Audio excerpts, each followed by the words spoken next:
The Bank of Thailand, or BOT, attempting to steer the baht and the economy through some tricky times. Government approves Andaman International Medical Hub project in Phuket, and Thai taxi rider says he ripped off a tourist because his washing machine needed fixing. All that and more coming right up in today's program.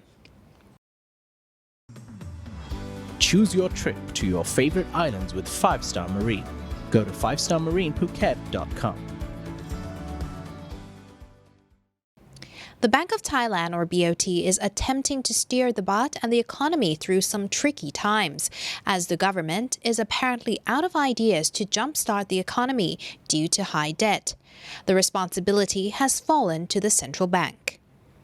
The central bank's recent move to raise the key policy rate by 0.25 percentage points to 1% has, however, set some analysts wondering if the BOT had done enough to stem the rapid depreciation of the baht, caused by the widening gap between benchmark rates in Thailand and the United States. The Federal Reserve Bank has aggressively raised the funds rate to a range of 3 to 3.25%. BOT governor is exhausted trying to explain the bank's approach.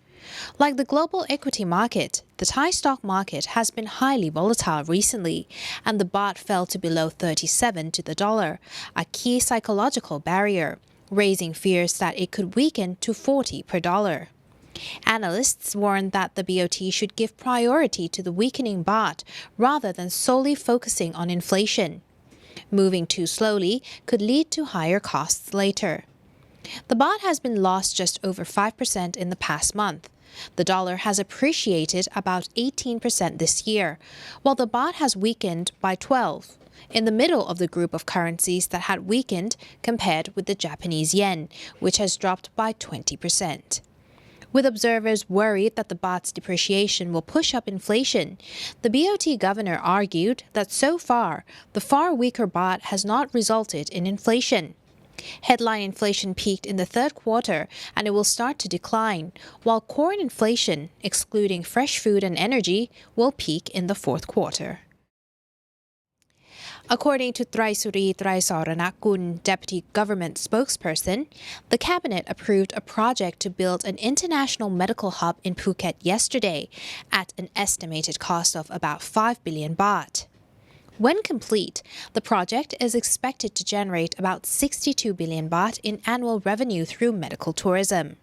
The Andaman International Medical Hub will serve as a training center, producing about 110 doctors, nurses, pharmacists, medical technicians, and other medical professionals. The project will include a facility for the research and development of health services and will serve as a hospital, which will be capable of treating basic to complicated medical conditions and will increase confidence among locals and tourists alike that they will have access to reliable and quality medical care. The hospital will have 300 beds and will be able to handle no fewer than 12,500 complicated cases and over 300,000 outpatients a year. It will also be equipped with the first advanced dental facility in the southern region. The project is expected to help Thailand to become a medical hub and medical tourism center for the region, in line with the government's 20-year national strategy. The approximately 5 billion baht funding for the project will be spread over 5 years, with 1.29 billion baht allocated next year, 1.66 billion baht for the second year, 1.49 billion baht, 498 million baht, and 193 million baht for the third, fourth, and fifth years, respectively. The Ministry of Public Health launched COVID-19 vaccinations for children aged from 6 months to 4 years old today, using the Red Cap Pfizer vaccine, which has been approved by the Medical Sciences Department. According to the government's Thai Kufa webpage, the vaccination is voluntary and only done with the consent of parents. The vaccination regimen consists of 3 mg doses of a 3-month period. The first and second doses are administered 1 month apart, followed by the third doses 2 months later. After the vaccination, parents are advised to wait with their children at the vaccination venue for 30 minutes for observation. The vaccination venue for the group of young children is separated from other children to prevent confusion over vaccine administration. citing a study in the United States in which more than 1 million doses of similar vaccine were administered to children. The Public Health Ministry said that there were fewer cases of side effects among young children than in older children, and there has not been a case of severe side effects or death among those vaccinated. The ministry said that the Pfizer vaccine is safe and can reduce the incidence of multisystem inflammatory syndrome among children, or known as MIS-C, a serious condition associated with COVID-19. Thinking of investing, but don't know where to start? Ever heard of AAAFX? What is AAAFX? Good question. Look no further than AAAFX, your choice for trading and investing. Low commissions and spread with fast execution. They're trustworthy and have been offering services since 2008. You can invest using various deposit methods, including crypto, with negative balance protection and 100% matching deposit bonus. Choose AAAFX and enter the lucrative market of trading. Visit AAAFX.com. Manager of famous Thai rapper Il-Sik given 2 years in prison over sex scandal. Yesterday, the court sentenced Lily, the manager of the famous Thai rapper Il-Sik, to 2 years in prison, with no parole for luring an 18-year-old to have sex with the rapper in Khon Kaen, in northeast Thailand, in February last year. Khon Kaen Provincial Court found Lily guilty of satisfying the lust of others by luring, supplying, leading a woman to commit indecent acts, even if that person agreed. The court argues that 18-year-old Anna was naive and pressured into saying yes to having sex with then 34-year-old Il-Sik, which is in Khon Kaen province. Lily hired Anna from Satun province for the vague role of taking care of and helping the rapper for 10 days in February 2021. It seemed like an attractive job offer with a wage of 1,000 baht per day, free food, accommodation, and travel expenses between provinces. Being a fan of Il-Sik's music, Anna was interested in the job. However, she was never informed by Lily that she would be asked to have sex with the rapper. She says she would not have taken on the job if she had known. Anna, who was 18 years old at the time, traveled all the way from Satun in the south to Khon Kaen.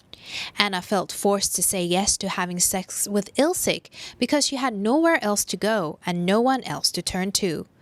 The victim requested 3 million baht compensation for suffering caused by the incident.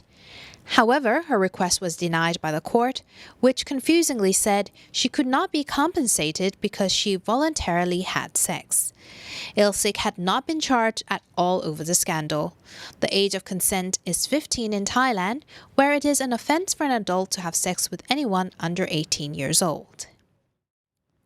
Another interesting story. A Thai motorcycle taxi rider in the southern province of Songkhla said he ripped off a Malaysian tourist because his washing machine was broken. The rider claims it is the first time he overcharged a customer after demanding 500 baht from the stranded tourist for a trip that is only 2 kilometers. A member of the Hat Yai Municipality Council reported the incident on Facebook on Monday, October 10th. He revealed that he received a complaint about a Thai motorcycle taxi rider from a Malaysian tourist. The foreign tourist told the council member that his car had been clamped and he had to pay a fine at Mueang Hat Yai police station to get the clamp removed. The Malaysian flagged a nearby motorcycle taxi rider, who then demanded 500 baht to take him to the police station. The council member revealed the distance from the tourist's car to the police station was about 2 kilometers, and the fare should be about 100 baht for a round trip, not 500 baht. Local news agency reported yesterday that the traffic police inspector had arrested the suspect motorcycle rider. The council member made public that the motorcycle rider initially refused the allegation, saying the Malaysian tourist was happy to give him 500 baht as a tip. He later admitted his crime. However, after the police told him that he could be jailed for making a false statement. The motorcycle driver confessed that he had no passengers that day. He spotted the Malaysian was stuck and offered him a ride for an inflated fee. The motorcycle driver said he did not threaten the tourist. He claimed he had been a motorbike taxi for 21 years and it was the first time he had ripped off a customer. He added his washing machine was broken and he needed the money to fix it. The taxi rider said he was remorseful and would like to apologize for destroying the good reputation of Hat Yai district. He was then charged under Section 159 of the Land Transport Act for collecting transportation fees over the standard fare. He could face a fine of up to 5,000 baht. Officers also detected that his motorcycle was untaxed, so he was fined an extra 2,000 baht. Police added they were considering suspending his public transport license. And that's a wrap for today's show. For more news headlines, tune in for more tomorrow. See you again. Bye.